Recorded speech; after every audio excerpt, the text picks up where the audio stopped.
إن الحمد لله نحمده ونستعينه ونستغفره ونستهديه ونتوب إليه ونعوذ بالله من شرور أنفسنا ومن سيئات أعمالنا من يهده الله فلا مضل له ومن يضلل فلا هادي له وأشهد أن لا إله إلا الله وحده لا شريك له وأشهد أن محمدا عبده ورسوله وصفيه وخليله بلغ الرسالة وأدى الأمانة ونصح الأمة وجاهد في الله حق جهاده حتى أتاه اليقين صلوات ربي وسلامه عليه وعلى آله وأصحابه ومن تبعهم بإحسان إلى يوم الدين ثم أما بعد فيا أيها المؤمنون اتقوا الله حق تقاته ولا تموتن إلا وأنتم مسلمون. Sidang ahli Jumaah yang dihormati sekalian, sama-sama kita mengucap syukur kepada Allah Subhanahu wa taala,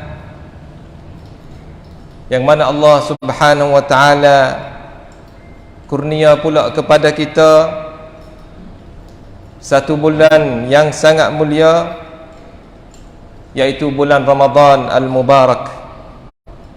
Maka sama-samalah kita bersyukur kepada Allah Subhanahu wa taala dengan kita menggunakan dan menghabiskan masa di bulan ini dengan beribadat kepada Allah Subhanahu wa taala, sama ada berpuasa di siang hari dan berqiyam di malam hari, juga dengan tilawatul Quran dengan penuh imanan wahtisaba. Mudah-mudahan dosa kita dihapus oleh Allah Subhanahu wa taala. Dan kita berdoa semoga Allah Subhanahu wa taala terima amalan kita di bulan Ramadan ini. Allahumma sallimna li Ramadan wa sallim Ramadan lana wa tasallamhu minna mutaqabbala.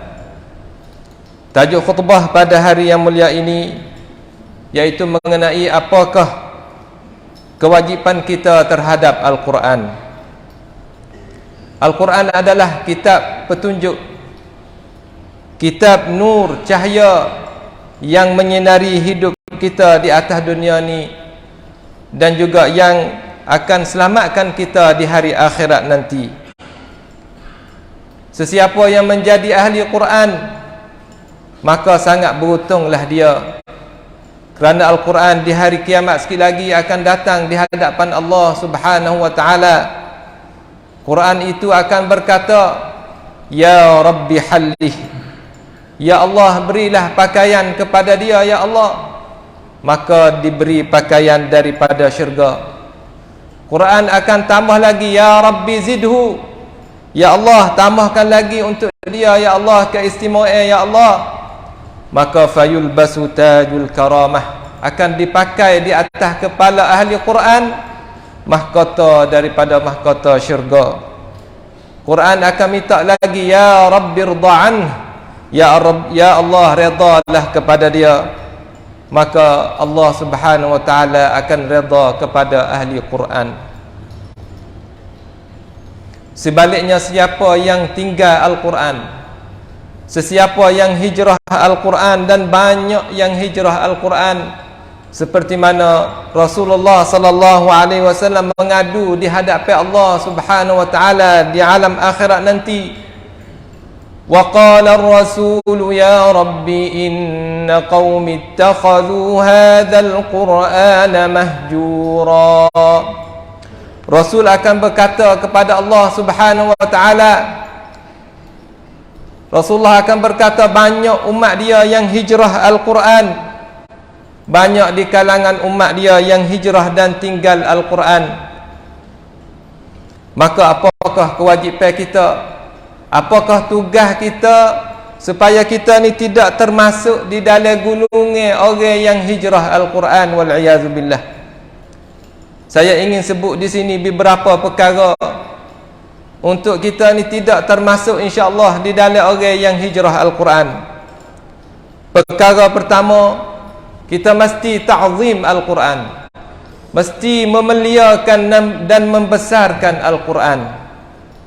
Di antara cara ataupun perkara yang kita memuliakan Al-Quran, iaitu kita jangan letak dia di tempat yang rendah. Banyak kita tengok di kalangan orang-orang duk solat, kadang-kadang dia letak Quran di tapak kaki dia, di tempat di atas latar. Maka ini adalah satu perkara yang ditegah oleh ulama. Mesti kita kena letak Quran itu di tempat-tempat yang tinggi. Dan juga kita tak boleh letak apa-apa di atas Al-Quran. Kadang-kadang kita letak anak koci, letak telefon di atas Quran. Ini satu perkara yang tidak memuliakan Al-Quran. Dan juga di antara perkara yang ulama sebut, iaitu apabila kita nak balik, kita baca Quran, kita nak balik kertas-kertas Al-Quran, kita jangan guna air liur untuk balik kertas-kertas Al-Quran. Banyak kita tengok kita ni bila nak balik kertas Al-Quran, dia guna air liur. Maka ulama pun kecek masalah ini. Ada setengah ulama mengatakan haram kita membalik kertas-kertas Al-Quran dengan menggunakan air liur. Dan ulama yang paling beri adalah ulama yang peringat sikit, dia kata makruh kita nak balik kertas-kertas Quran dengan menggunakan air liur kita. Yang kedua, di antara kewajipan kita terhadap Al-Quran, kita mesti membaca Al-Quran. Banyak hadis-hadis dan ayat-ayat Quran yang menyuruh kita membaca Al-Quran. Rasulullah sallallahu alaihi wasallam bersabda, "Iqra'ul Quran fa innahu ya'ti yaumal qiyamati syafi'an li ashabih." Bacalah kamu Al-Quran, kerana Al-Quran ini akan datang di hari kiamat lagi syafaat untuk tuan-tuan dia. Oleh itu kita usahalah supaya kita sentiasa membaca Al-Quran. Lebih-lebih lagi di bulan yang sangat mulia ini. Imam Syafi'i di bulan Ramadan saja dia dapat khatam Al-Quran sebanyak 60 kali khatam. Di hari-hari biasa kita duk kaji, duk tengok sejarah dia, Imam Syafi'i dia khatam setiap hari 1 kali. Itu Imam Syafi'i rahimahullahu ta'ala. Kerana mereka ini yakin dengan hadis-hadis Nabi, yakin dengan firman Allah Subhanahu wa ta'ala bahwasanya membaca Al-Quran adalah satu perniagaan yang tak rugi. Seperti mana Allah Subhanahu wa taala berfirman, innal ladzina yatluna kitaballah wa aqamus salah wa anfaqu mimma razaqnahum sirran wa alaniyatan yarjuna tijaratan lan tabur. Siapa-siapa yang membaca kitabullah, menunaikan salat, belanjakan harta dia, mereka ini mengharapkan satu perniagaan yang tidak rugi sama sekali. Bagaimana nak rugi? Rasulullah sallallahu alaihi wasallam sudah bagi tahu kepada kita, satu huruf dapat 10 hasanah. Satu huruf dapat 10 ganjaran. Allah Subhanahu wa taala berfirman, liwaffiyahum ujurahum. Allah Subhanahu wa taala akan tambah lagi, akan sempurnakan pahala, wa yaziduhum min fadlih. Bahkan Allah Subhanahu wa taala bukan setakat satu huruf 10 hasanah, bahkan Allah Subhanahu wa taala akan tambah lebih pada tu lagi. Sebab tu kita tengok salafus salih, mereka itu sentiasa khatam Al-Quran. Siapa setengah-setengah tu khatam Quran sangat banyak, siapa kita tak percaya. Di antaranya Imam Syu'bah rahimahullahu ta'ala, ketika dia nak meninggal dunia, adik dia mari dia teriak tepi dia kerana kesian abang dia nak meninggal dunia. Imam Syu'bah rahimahullah, Imam Syu'bah dia kata, hei adik, tak payah risau, tak payah serabut hal saya ni, kerana saya sudah khatam Al-Quran di atas rumah ni sebanyak 18,000 kali khatam. Itu salafus salih dengan Al-Quran. Maka saya ingin menyeru kepada diri saya sendiri dan kepada hadirin semua ahli Jumaah, sama-samalah kita sentiasa khatam Al-Quran. Tetapi berapa banyak kita kena khatam Al-Quran? Lama mana sekali kita kena khatam Al-Quran? Soalan ini ada pernah ditanya Rasulullah sallallahu alaihi wasallam. Sahabat mai tanya Nabi, saya nak khatam Quran lama mana sekali ya Rasulullah? Rasulullah kata, iqra'hu fi arba'in, khatamlah di dalam masa 40 hari. Sahabat tu kata, saya boleh lebih pada tu lagi ya Rasulullah. Rasulullah kurang sampai sebulan. Sahabat tu kata, saya boleh lebih pada tu lagi ya Rasulullah. Maka Rasulullah kurang sampai 3 hari. Daripada hadis ini ulama istinbat mari kata, setiap orang Islam mesti khatam Al-Quran satu kali dalam masa 3 hari sampai 40 hari. Jangan lebih pada 40 hari, kena khatam satu kali. Siapa-siapa yang tak boleh nak khatam dalam masa 40 hari satu kali, maka orang ini berada di dalam keadaan makruh, wal'iyazubillah. Oleh itu, start daripada bulan puasa ini kita usahalah khatam Quran. Kalau tahun dulu kita sudah khatam dah sekali dua, tahun ni kita usahalah supaya kita khatam lebih banyak daripada tu lagi. Alhamdulillah, sedang ahli Jumaah yang dihormati sekalian. Tetapi baca Quran kita mesti kena jaga, mesti kena mengaji cara sebut huruf, kerana ulama tak ada khilaf di antara mereka bahawasanya wajib di atas setiap orang Islam kena betul bab makhraj huruf. Mesti kena mengaji bab masalah makhraj huruf, kena betul sungguh. Lebih lagi huruf-huruf yang ada di dalam suratul Fatihah, kerana suratul Fatihah adalah salah satu rukun daripada rukun salat. Maka kita usaha supaya kita baca surah ini dengan betul sungguh, dengan betul makhraj. Alhamdulillah, kita kena kata Alhamdulillah, kerana makna dia adalah segala puji bagi Allah. Tetapi berapa ramai yang membaca Alhamdulillah dengan ha besar kita panggil. Maka kita sudah ubah daripada ha kecil kepada ha besar. Maknanya pun berubah daripada segala puji kepada Allah kepada segala mati itu bagi Allah. Bila kita kata Alhamdulillah, kita kata dengan suara ha, maka itu maknanya segala mati itu bagi Allah. Jadi kita tak puji Allah dak, kita kata Allah tu mati, kita maki kepada Allah Subhanahu wa taala. Sebab tu ramai orang baca Quran tapi Quran tu dah laknat dia kerana dia tak nak betul makhraj huruf. Tak khilaf di antara ulama, katanya Ibnul Jazari, wal akhdhu bitajwid hatmun lazimun man lam yusahhihil qur'ana athimun. Siapa-siapa yang tak betul bab makhraj huruf, bab dengung hatu ulama kata tak apa, dengung tak dengung hatu ulama kata tak apa, panjang tak sapa 5 harakat ni harakat tak apa tu. Tetapi bab makhraj huruf tak ada ulama yang kata tak apa. Oleh itu kita usahalah supaya kita betul bab makhraj huruf, lebih-lebih lagi huruf yang ada di dalam suratul Fatihah. Kewajipan seterusnya iaitu kita kena banyak mendengar Al-Quran. Kita banyak mendengar Al-Quran. Firman Allah Subhanahu wa taala, "Wa idza quri'al Qur'anu fastami'u lahu wa ansitu la'allakum turhamun." Apabila dibaca kepada kamu Al-Quran, hendaklah kamu dengar dan perhati, mudah-mudahan kamu akan dapat rahmat daripada Allah. Bila kita dengar Quran, kita akan dapat rahmat daripada Allah. Bila kita dengar Quran, iman kita akan menambah. Bila kita dengar Quran, kita akan diberi kesan di dalam diri kita. Al-Fudail ibn Iyad rahimahullahu ta'ala, seorang alim, seorang abid, tetapi sebelum daripada dia nak jadi orang alim dan dia nak jadi orang abid, dia seorang penyamun, perampok, dok naik rumah orang setiap malam. Tetapi satu malam dia naik sebuah rumah, dia dengar tuan rumah tengah-tengah dok sembahyang qiyamul lail, tuan rumah dok baca, "Alam ya'ni lil ladzina amanu an takhsha'a qulubuhum li dzikrillah."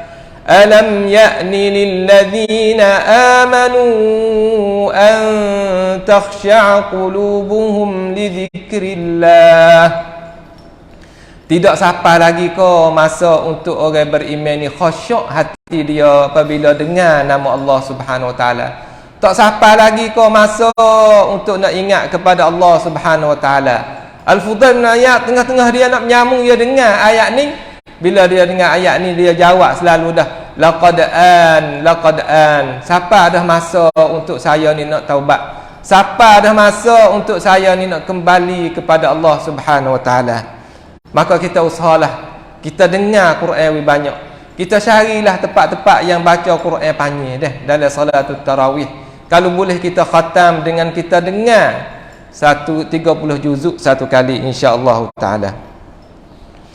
Kewajipan yang seterusnya iaitu sama-samalah kita ada di dalam dada kita ni ayat-ayat Al-Quran, iaitu sama-samalah kita menghafal Al-Quran.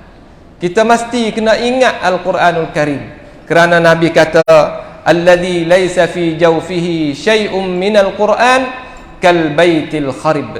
Siapa-siapa yang tidak ada di dalam dada dia, tidak ada dalam dia sedikit habuk daripada Al-Quran, maka orang ni serupa dengan rumah buruk. Nabi banding orang yang tak ingat Quran ni serupa dengan rumah buruk, tak ada siapa nak duduk, hanya syaitan saja yang duduk di dalam dia. Oleh itu kita pakai usahalah supaya kita ni boleh ingat juga ayat-ayat Al-Quran, boleh kita bawa di dalam semaya kita.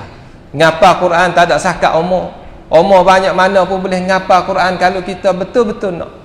Seperti mana Ummu Taha, seorang daripada negeri Arab, umur dia 70, tetapi dia tak pernah membaca Al-Quran.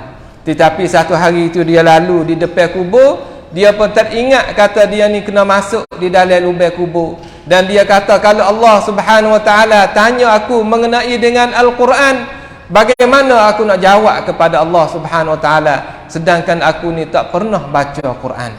Dia mari khabar, mari insaf, tapi masa dia umur 70 dah. Tetapi tidak terlewat lagi untuk dia nak taubat dan nak kembali kepada Allah. Dia klik kepada rumah dia dan dia buka Quran untuk nak baca, tetapi dia tidak boleh baca kerana dia buta huruf. Tetapi satu kalimah saja yang dia boleh baca, iaitu kalimah Allah. Dia kutip baca Allah habis di dalam Al-Quran. Muka pertama baca Allah, Allah, Allah. Muka yang kedua baca pula Allah, Allah, Allah. Sampai habis 30 juzuk, dia baca hanya kalimah Allah saja, kerana dia tak pandai nak baca hak lain. Tapi dia tak berhenti setakat tu dak. Dia mengaji dan dia belajar sehingga dalam masa 2 tahun dia boleh baca Quran dengan lancar, bahkan dia ingat pula 20 juzuk. Ni kerana dia nak sungguh dan dia usaha sungguh, Allah Subhanahu wa taala akan bagi kepada dia. Oleh itu kita usahalah ngapa surah-surah pendek ataupun surah-surah yang mempunyai kelebihan yang besar. Di antaranya suratul Mulk.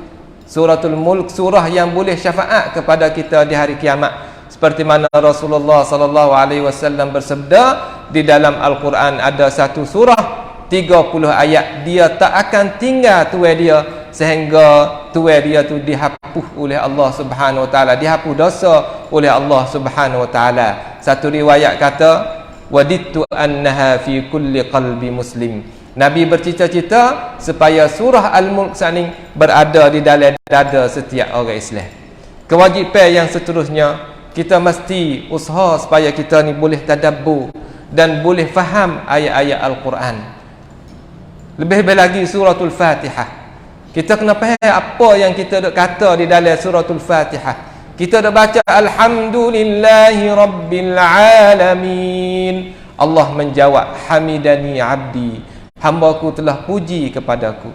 Oleh itu kita usahalah supaya kita reti suratul Fatihah, dan kita usaha ada setiap hari kita belajar dan usaha kaji makna ayat-ayat Al-Quran Al-Karim supaya kita tak termasuk di dalam orang yang hijrah. Ulama kata siapa yang duk baca dah Quran tapi makna tak reti, tak usaha untuk nak reti makna, orang ni tidak terlepas lagi daripada orang yang hijrah Al-Quran.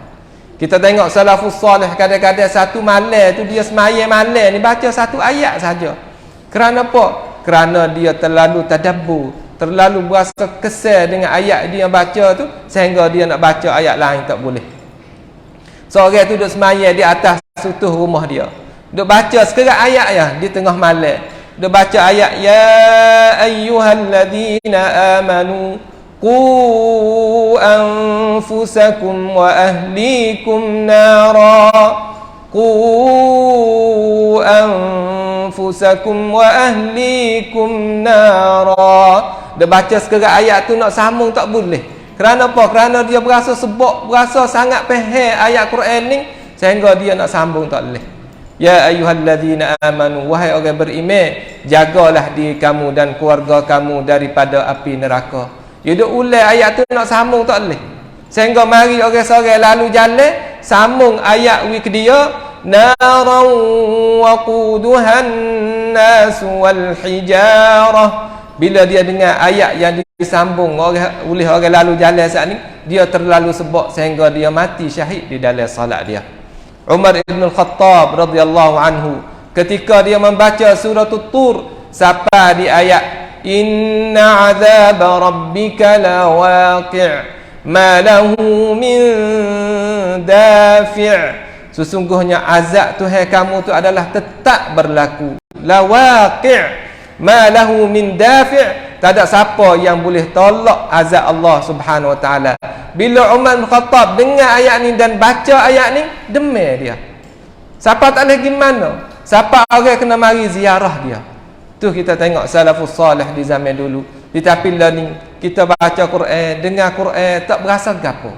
Kerana apa? Kerana hati kita sudah dikotori oleh benda-benda yang tak molek di atas dunia ini. Kewajipan yang seterusnya, iaitu lepas pada kita reti Quran, kita baca Quran, kita hafal Quran, kita usaha pula supaya kita dapat beramal dengan Al-Quran. Kerana Nabi SAW kana khuluquhul Quran. Sahabat mai tanya Siti Aisyah radhiyallahu anha, kaifa kana akhlaqun Nabi, bagaimana akhlak Nabi? Siti Aisyah jawab kata, kana khuluquhul Quran, akhlak Nabi ialah akhlaqul Quran. Oleh itu kewajipan kita yang sangat penting iaitu kita kena beramal dengan isi kandungan Al-Quranul Karim. Satu ketika Sayyidina Ali radhiyallahu anhu, dia suruh hamba perempuan dia tuai air ke dia untuk nak ambil air semaya. Hamba perempuan dia bertuai air dalam cerek. Cerek tu dengan besi. Telucuk tangan hamba tu, cerek tu kena kepala Sayyidina Ali, pecah kepala. Sayyidina Ali pun nak marah sekaligus, tetapi hamba perempuan tu kata wal kadhiminal ghaidh, mana hamba perempuan tu baca ayat Quran di antara sifat orang muttaqi ni, iaitu bila dia nak marah dia boleh. Maka Sayyidina Ali kata tak apa, saya tak marah dah. Perempuan tu baca pula wal afina 'anin nas, sifat orang muttaqin juga orang yang maaf ke orang. Sayyidina Ali kata tak apa, saya tak marah dan juga saya maaf dah. Perempuan tu baca lagi wallahu yuhibbul muhsinin, Allah Subhanahu wa taala sangat kasih kepada orang yang buat baik. Maka Sayyidina Ali bila dengar ayat tu, Sayyidina Ali merdekakan hamba dia. Ni nak kata Sayyidina Ali di antara seorang yang bila dengar ayat Quran terus beramal. Oleh itu sama-samalah kita menjaga kewajipan-kewajipan yang saya sebut tadi, untuk supaya kita ni tidak terjatuh termasuk di dalam orang yang hijrah Al-Quran wal iyad billah min zalik. Barakallahu li wa lakum fil Qur'anil azim wa nafa'ani wa iyyakum bima fihi min al-ayati wadh-dhikril hakim wa taqabbala minni wa minkum tilawatah innahu huwal alimul hakim.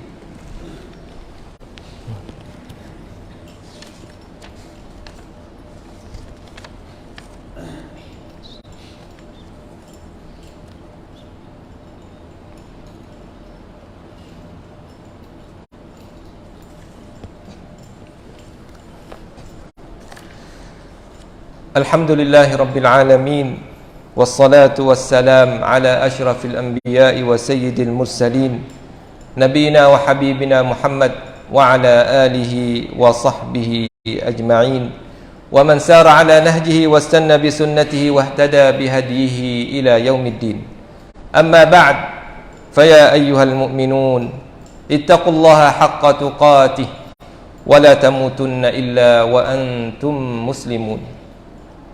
Allah Subhanahu wa taala sebut di dalam Al-Quran, wa idza sa'alaka 'ibadi 'anni fa inni qarib ujibu da'watad da'i idza da'an falyastajibu li wal yu'minu bi la'allahum yarshudun. Allah Subhanahu wa taala beritahu kepada kita Allah ni sangat dekat dengan kita. Nak gapo Allah Subhanahu wa taala suruh minta dengan dia, suruh berdoa kepada dia. Kalau kita kaji ayat ini, sebelum ayat ni 2 ayat, 3 ayat mengenai dengan puasa. Dan lepas pada ayat ni ada pula 1 ayat mengenai dengan puasa juga.